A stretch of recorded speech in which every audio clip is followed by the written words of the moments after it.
Kapag po tayo bilang tao ay nagbibigay ng mga pangako, of course, ang mga pangangakuan natin ay ang mga taong mahalaga sa atin. Mahal natin sila, kaya tayo ay nangangako para maging mas maayos ang ating mga relasyon sa kanila. Lalong-lalo na po sa mga magpapakasal. Di po ba? Nagpapalitan po sila ng mga vows para lalo pang maging kaibig-ibig ang kanilang pagsasama. At ito po ay nagaganap sa seremonya ng kasal. Nakakalugod sa puso na mapakinggan ang mga pangakong yan. Pero tayo bilang mga tao, ano po kaya ang ating mararamdaman kung mismong ang Diyos na lumikha ng langit at lupa, ang Diyos na bagamat hindi natin nakikita ay nagmamahal at nagtatangi sa atin, ang mangako ng mga kamangha-manghang bagay para sa atin, ano po kaya ang ating mararamdaman? At yun po ang ating pag-aaralan sa mga sandaling ito. Dahil napakahalaga na muli nating mapag-aralan ang mga pangakong ito. Lalong-lalo na po sa panahon natin ngayon na marami ang natatakot. Marami ang nawawalan ng pag-asa. Na tila ba kung titignan ng kinabukasan, parang wala ng pag-asa. Para bang hindi na matiyak kung may darating pa bang kinabukasan sa mga buhay nila. Pero ito po, kakaiba po ang mga pangako na sinabi ng Panginoon sa kanyang mga salita. At ito po ay tanggapin natin ng buong kagalakan sapagkat ito po ay nanggagaling sa isang napakabuting Diyos na bagamat hindi pa natin siya kilala ng lubusan. Take note ha, hindi pa natin talaga siya kilala ng lubusan, ay tunay nang nagmamahal sa atin ng walang kapantay. Amen, mga kapatid? At ang pamagat po, the title of the message for today is, God's promises are always yes. God's promises are always yes. Tanungin natin, why God's promises are always yes? Because, number one, the one who made the promises is faithful. Umpisahan po nating basahin ang 2 Corinthians chapter 1. Mag-umpisa tayo sa verse 18a. Ang sabi po ng salita ng Diyos, but as surely as God is faithful. Kanino po nanggagaling? Bakit sinabing why God's promises are always yes? Sapagkat ito po ang sinasabi sa verse 18a. But as surely as God is faithful. Ang sabi naman po sa ang salita ng Diyos, Biblia, kung paanong tapat ang Diyos. Take note. Ang sabi po sa verse 1, why God's promises are always yes? Because the one who made the promises is faithful. Amen. Yan ang sinasabi. Verse 18a, but as surely as God is faithful, sa Tagalog, kung paanong tapat ang Diyos. Number 2, the servants and messenger of God are also faithful. The servants and messengers of God are also faithful. Sabi nung nauna kanina, the one who made the promises is faithful. And of course, the servants and messengers of God are also faithful. Ano po sinasabi sa verse 18b para patunayan natin ito sa pamamagitan ng kanyang banal na salita? Our message to you is not yes and no. Sino po ang sumulat nito? Again, dahil ito'y ikalawang sulat sa mga taga-Korinto, obviously, si Pablo po ang sumulat ng sulat na ito. Ang sabi po sa ang salita ng Diyos, Biblia, ganon din naman kami sa aming sinasabi. Ano po? Our message to you is not yes and no. Sa Tagalog, ganon din naman kami sa aming sinasabi. Number 3, why God's promises are always yes? Because the message they preach is about Jesus Christ who is faithful.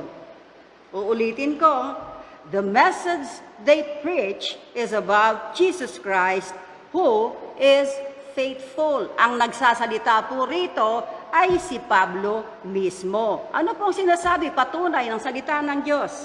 Ang sinasabi po sa verse 19, for the Son of God, Jesus Christ, who was preached among you by us, by me and Silas, ibig sabihin si Pablo at si Silas, and Timothy, was not yes and no, but in him it has always been yes.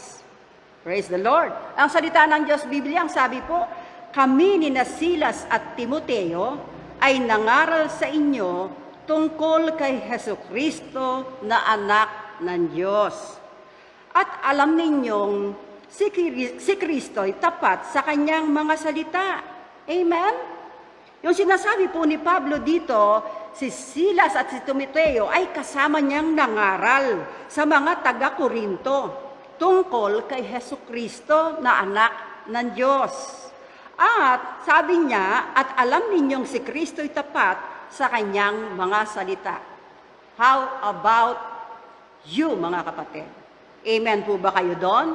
Na si Kristo ay tapat sa kanyang mga salita. Amen.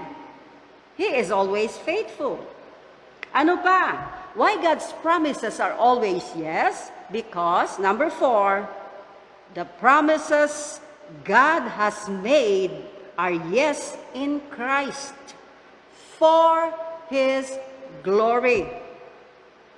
Ang sabi po sa verse 20, to prove that, for no matter how many promises God has made, they are yes in Christ. And so, through Him, the Amen is spoken by us to the glory of God. Wala pong no, lagi pong yes. Kaya nga pag tayo sumasagot sa nagtuturo o sa nangangaral, pag binanggit ang salita ng Diyos, ang atin pong sagot ay always Amen. Kasi ang sinasabi po rito, for no matter how many promises God has made, they are yes in Christ. And so, through Him, the Amen is spoken by us to the glory of God. Amen. Ano pong sabi sa Tagalog? Sapagkat kahit gaano man karami ang pangako ng Diyos, take note ha, sapagkat kahit gaano man karami ang pangako ng Diyos, tutuparin niyang lahat ito sa pamamagitan ni Kristo. Kaya nga, masasabi natin na tapat ang Diyos. Amen? At ito'y nakapagbibigay ng kapurihan sa Kanya. So whenever we answer Amen for the word that was uttered or preached, we said, Amen, ito'y nagbibigay ng kapurihan sa Kanya. Dahil wala pong no sa Diyos when it comes to our salvation. It is always yes, and when it comes to His promises to all of us, it is always yes. Amen po mga kapatid. Napakasarap isipin na tayong mga tao, simpleng mga tao, ganito tayo pinahahalagahan ng Diyos na pinag-uusapan natin sa mga sandaling ito. At mismo ang kanyang salita ang nagpapatunay na siya ang tapat na Diyos. Kaya naman, dito sa pamagat ng ating pinag-aaralan ngayon, God's promises are always yes. Amen, mga kapatid? Panglima, Why God's promises are always yes? Because the deposit as a guarantee of what is to come as He promised. The deposit as a guarantee of what is to come as He promised. Meron ng deposito, meron ng naunang patunay na garantiya ng kung ano ang mangyayari gaya ng kanyang mga ipinangako. At mababasa po natin yan sa verses 21 and 22. Excuse me for a while. Ano po sinasabi sa verses 21 and 22?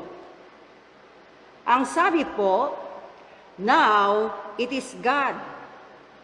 Ano pong ibig sabihin nito? Now it is God. Ito po yung sinasabi na deposit, na garantiya nung deposit na ibinigay niya sa atin, kagaya ng kanyang mga pinangako. Ano yung mga pinangako ng Diyos sa atin?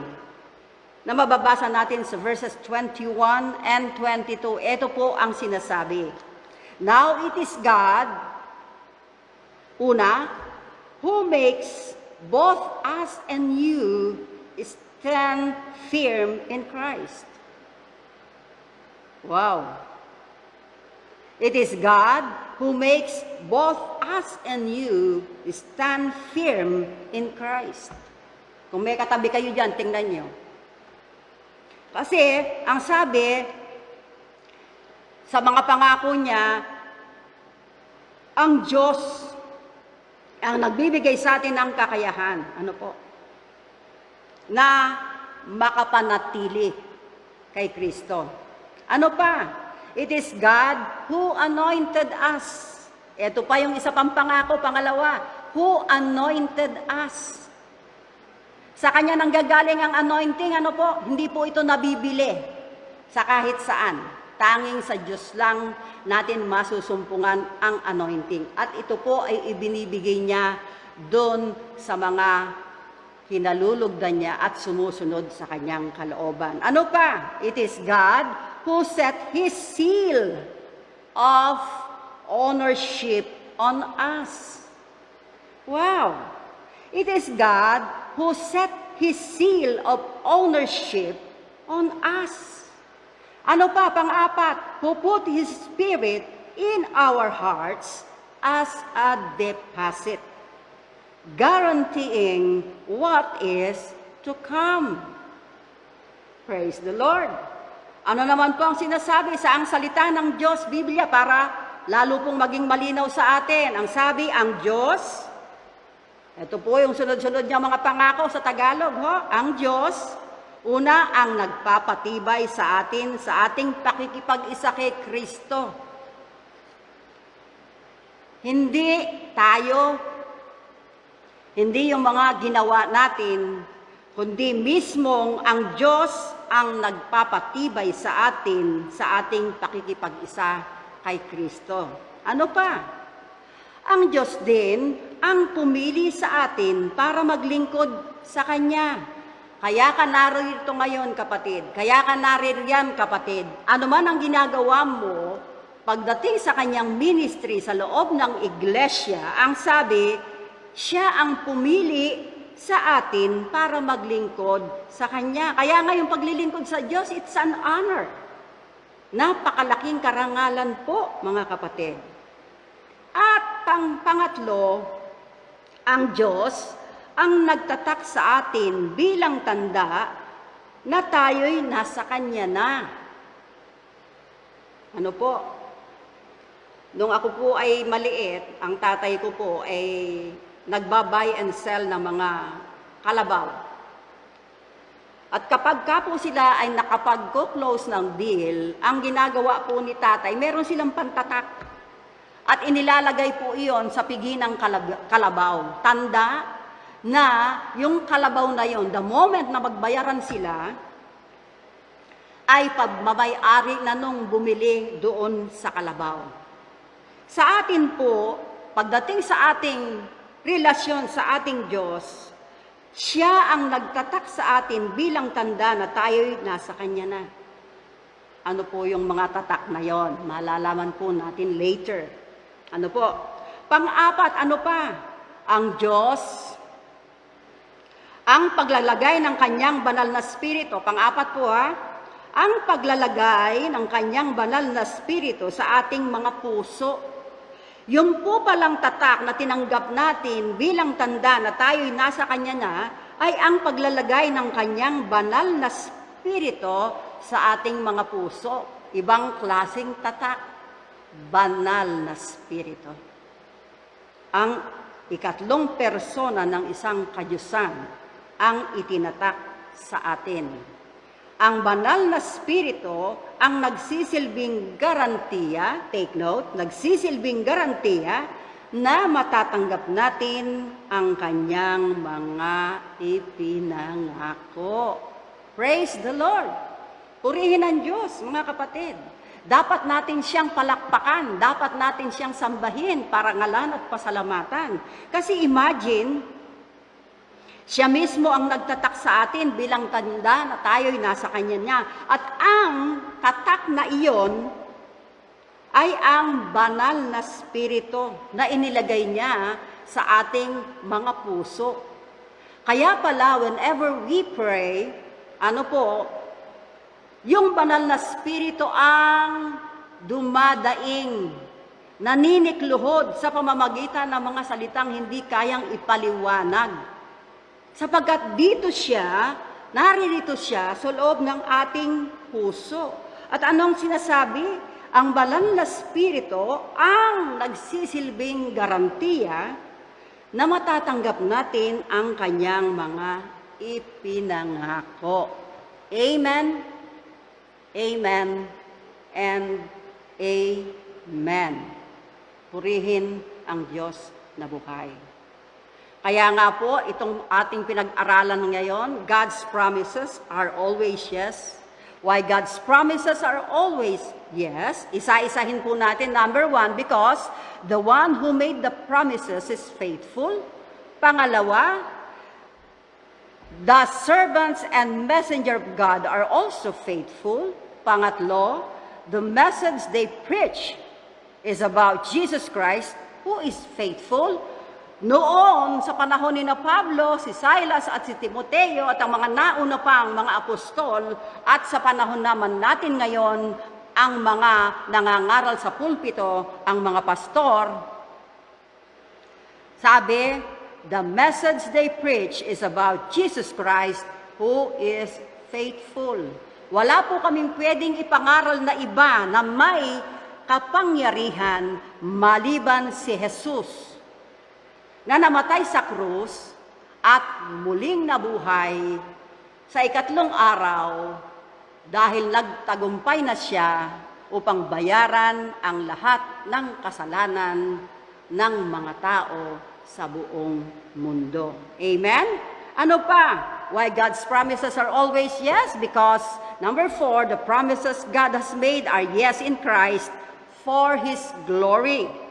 At panglima, the deposit as a guarantee of what is to come as He promised. May deposito, may garantiya na kasama doon sa mga pangako niya, merong garantiya, sabi, na matatanggap natin kung ano ang kanyang mga ipinangako. At inisa-isa po natin iyan. Mga kapatid, sinasabi nga, siya ang nagpapatatag sa ating pananampalataya sa pamamagitan ng pakikipag-isa natin kay Kristo. Siya ang pumili sa atin para maglingkod sa Kanya. Siya ang nagtatak sa atin bilang tanda na tayo'y nasa Kanya na. At ang tandang yon, ang paglalagay ng Kanyang banal na spirito sa ating mga puso, ang banal na spirito ang nagsisilbing garantiya na matatanggap natin ang Kanyang mga ipinangako. Ngayon, maraming nagsasabing mahirap ang buhay. Ultimong mga malalaki, matataas na tao, mayayamang tao. Talaga pong natatakot sa mga panahong ito. Kasi walang nakatitiyak kung anong ating hinaharap. At maging ang ating kalaban. Nung araw, ang sabi, nung panahon ng gyera, Tayo po ay pinagtatago. Pinagtatago para hindi tayo makita ng ating mga kalaban. Pero sa panahon natin ngayon, yes, pinagtatago rin tayo na as much as possible, wag tayong magsama-sama, naka-quarantine tayong lahat. Pero sa malas, hindi naman natin nakikita kung ano ang ating kalaban. Magkaiba ng sitwasyon. Nung araw, gumagamit ng mga sandata para malaman mong malapit na yung kaaway, maririnig mo yung putukan. Putukan ng baril, maingay. Pero ngayon, tahimik na tahimik. Napaka-subtle ng kilos ng masasabi nating kaaway sa mga panahon ngayon. Pero alam niyo po, may gustong ibigay na katiyakan ng ating Diyos na buhay. Hindi kailanman nakakalimot ang Diyos sa atin. At kailanman hindi po niya tayo pinababayaan. Ano man ang nangyayari, He is there. Nakatunghay siya sa atin. Matagal nang nalaman ng mga apostol kung gaano makapangyarihan ang ating Diyos sa pamamagitan ni Jesucristo na nakasama nila ng halos 3 taon. At lalong-lalo na si Pablo, yung pinag-aralan natin nung nakaraan. Bagamat, pinatagpusan ng Diyos, pero pambihira ang pagkakatagpo ng Diyos sa kanya dahil siya'y nasa langit na. At tinuruan pa siya mismo ng ating Panginoong Jesucristo, hindi rito sa lupa, kundi doon sa 2 langit. Kaya nga po, kung magyayabang lang, talagang maraming ipagyayabang si Pablo. At ito ang patuloy niyang pinatutunayan sa atin. Ang mga pangako ng Diyos ay laging yes. Sapagkat ang ating Diyos ay full of integrity. He is perfect, blameless. At kung ano ang kanyang sinabi, mapanghahawakan natin. Ano po ang dapat nating gawin? Pagkatapos nating narinig ang mga pangakong ito, ano po ang dapat nating gawin? Magtiwala tayo ng lubusan sa ating Diyos.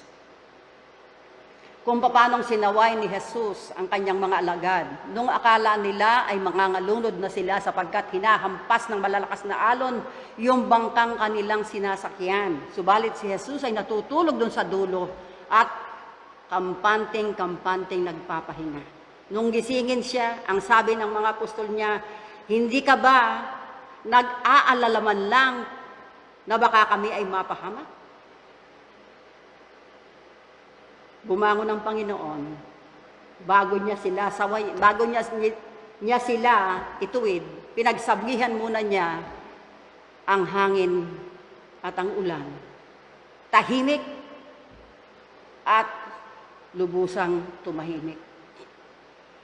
Ngayon, sa palagay niyo, itong pesting ito, hindi ba kayang alisin ng Diyos ito sa ating harapan? Hindi ba niya kayang tunawin ito? Kayang-kaya po niyang gawin. Marahil, may itinuturo sa atin ng Panginoon para makita nating mabuti. Ano ang kanyang layunin? Bakit nangyayari ito? Tingnan mo ang iyong sarili, kapatid. Tingnan mo ang iyong sarili, kaibigan. Masasabi mo bang tapat at tunay kang nagtitiwala sa Panginoon? Wala ka bang alinlangan na hindi kanya pababayaan? Kung merong mga pagkakataon na naiisip mo yan, panahon na siguro para humingi tayo ng tawad sa Kanya. Tapat ang ating Diyos. Kung paano nang pinangyari ngayon, nangyayari ngayon, at sa kinabukasan hindi natin alam, ang Diyos natin ay laging now. Kaya nga ang pangalan niya, I am. Hindi siya maaaring, hindi siya maaaring bigyan ng boundary ng time. He is boundless. Hawak niya ang panahon. Yung noon, ngayon, magpakailanman, iisa lang sa Kanya yon, laging present. Kung ganon, mga kapatid, wala tayong ibang susulingan eh. Kumbaga sa natatrap na tayo. Trap. Wala na tayong tatakbuhan pa. At narito ang Diyos. Narito ang Diyos. Nais niya tayong bigyan ng kapayapaan. Nais niya tayong mapanatag. Ang hinahanap niya sa atin. Paniwalaan natin na ang kanyang mga pangako ay totoo at tapat. Sapagkat ang mga pangakong yan ay nakasalig kay Jesucristo na kanyang anak. At dahil din kay Jesus, mga kapatid, tayo ay ipinagkasundo sa Diyos. Gawin natin ang ating bahagi. Kasi ang Panginoon hindi namimili ng tao. Ang sabi nga sa kasulatan, lahat ng tumanggap at manalig sa Kanya, ibibigyan niya ng karapatang maging anak ng Diyos. Si Kristo mismo ang nagsabi niya. At hindi mapapahiya ang lahat ng nagtitiwala sa Kanya. Panahon na siguro. Ibigay mo ang buong tiwala mo sa Diyos. Yes, may siyensya at hindi naman winawalang bahala ang magagawa ng siyensya. Pero mas lalong higit ang ating Diyos. Yun nga hindi kayang gawin ng siyensya. Pag talagang, halimbawa kung ikaw ay na-diagnose ng cancer, kahit ano pang klaseng chemotherapy, kahit na anong klaseng gamot pa, kahit gaano pa kahusay na doktor, ang gagamot sa iyo. Kung ito ay hindi pagkakaloob ng Diyos, hindi rin mangyayari. Therefore, saan tayo susuling? Kanino tayo tatawag at magtitiwala? Eh di sa Diyos natin, na ang kanyang mga pangako ay laging nating pwedeng panghawakan. Dahil ito lahat ay totoo. Maawa tayo sa ating mga sarili. Dahil marami po ang nagugulimahanan sa panahon natin ngayon. Marami ang natatakot. At sa totoo lang bilang tao, totoo namang nakakatakot. Pero ang sabi ng Diyos, meron ng garantiya. Meron ng garantiya kung ano ang mangyayari gaya ng mga pangako niya. At hindi lang basta ang ibinigay niyang garantiya. Yan ay ang banal na Espiritu. Kaya nga ang kinaroroonan ng banal na Espiritu ay na kay Kristo. Tiyakin mo, kapatid, kaibigan, na sumasayo ang banal na Espiritu. Dahil si Kristo na ang nananahan sa iyong puso at buhay.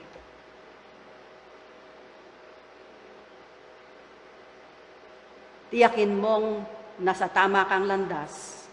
Tiyakin mong ikaw ay may tunay na relasyon sa Diyos. Paulit-ulit mong tawagin ang pangalan ng Panginoon. Walang ibang pangalang ibinigay sa silong ng langit para ikaligtas ng tao, kundi ang pangalang Jesus. Tawagin mo ang kanyang pangalan. At anyayahan mo siya sa iyong buhay. Kilalanin mong ikaw ay nagkasala. At hindi mo kayang iligtas ang iyong sarili sa kaparusahan ng kasalanan. At anyayahan mo siya sa iyong buhay bilang iyong Panginoon at sariling tagapagligtas. At makikita mo, diringgin ka ng Diyos. Sapagkat siya'y kasing layo lamang ng ating mga hininga. Kung handa mong buksan ang iyong puso, pagpalain ka ng Diyos, at tanggapin mo ang alok ng kaligtasan sa pamamagitan ng pagtanggap mo kay Jesus bilang iyong Panginoon at tagapagligtas. Tayo po ay manalangin. Aming Diyos na makapangyarihan sa lahat. Salamat dahil patuloy mo kaming binibigyan ng kalakasan at katatagan sa mga nangyayaring ito sa aming paligid. Salamat lagi kang nariyan na pag ikaw ay aming tinawag, tumutugon ka. Bagamat hindi ka namin nakikita ng harapan. Kaya nga ang sabi mo, Lord, we are being justified because of our faith. Yung kakayahang manampalataya na bagamat hindi ka namin nakikita, naniniwala kami, naririnig mo ang aming mga sinasabi. Nakikita mo ang laman ng aming mga puso. At gusto mo kaming palayain sa anumang bagabag na nagpapabigat sa aming mga puso. Aming Diyos, salamat sa iyong mga salita na tinanggap namin sa umagang ito.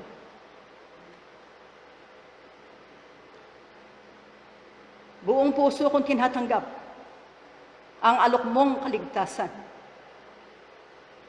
Baguhin mo ang aking buhay, aking Ama, sa pamamagitan ng pagtanggap ko sa iyong anak na si Jesus. At tulungan mo akong makapanatili sa iyo maging matatag sa pananampalatayang ito, gaya ng iyong sinabi sa iyong mga salita kanina. Panghahawakan ko po ito. At kahit anuman ang dumating, kahit anuman ang mangyari, sa mga salita mo ako manghahawak sapagkat ito'y totoo. At sa iyo ako tatawag anumang oras at sandali, dahil naniniwala ako, ikaw lang ang makakatulong sa amin at sa aming mga pangangailangan. Panginoon, nakikita mo ang laman ng puso ng mga taong nakikinig sa iyo sa mga sandaling ito. Ang habag at biyaya mo, gaya ng iyong sinabi at pangako mo sa amin, ay ipagkaloob mo sa kanilang lahat. Sapagkat dahil lamang sa biyaya mo, kaya kami naliligtas sa pamamagitan ng aming pananampalataya sa iyong kaisa-isang anak na isinugo mo rito sa lupa upang kami ay iligtas sa kaparusahan ng kasalanan. Nagpapasalamat po kami sa iyong mga salita na laging nagbibigay ng lakas at pag-asa sa aming mga buhay. Mula sa araw na ito, turuan mo akong maging lalo pang masidhing mag-aral ng iyong mga salita. Bigyan mo ako ng kauhawan at hayaan mo habang ito'y aking binabasa, liwanagin mo po ito sa akin, Banal na Espiritu, dahil ikaw ang aking dakilang tagapagturo. Salamat po, Ama, sa mga sandaling ito. At naniniwala ako, meron ka na namang mga kaluluwang iniligtas na nakapakinig sa iyong mga salita sa mga sandaling ito. Patuloy po kayong magligtas sa pamamagitan ng pagbabahagi ng iyong makapangyarihang salita. At gamitin mo ang iyong lingkod at ang iba pang mga tinawag mo maglingkod sa iyo upang maipahayag sa lahat ng tao na may mga nangyayari mang mga bagay nakataka-taka sa panahon namin ngayon. Nariyan ka, nakatunghay sa amin, na anumang oras na kami tumawag sa iyo, kami ay iyong sasaklolohan at tutulungan. Salamat po sa kabutihan niyo. Pinapapurihan ka namin, kinararangalan ka namin, pinasasalamatan ka namin, at sa iyong mabuting salita na minsan pa at muli, lagi kaming pinalalakas at pinatatatag sa aming mga pananampalataya sa iyo. Maraming salamat po. Maraming salamat po. Ito po ay aming idinadalangin sa makapangyarihang pangalan po ng aming Panginoong Hesus. Amen, amen, and amen. Itaas po natin ang ating mga kamay para sa huling pagpapala. Ang habag at biyaya ng Panginoong Hesus, ang pag-ibig ng Ama, at ang pakikisama ng banal na Espiritu ay sumaating lahat. Amen, amen, and amen. Praise the Lord. Praise the Lord.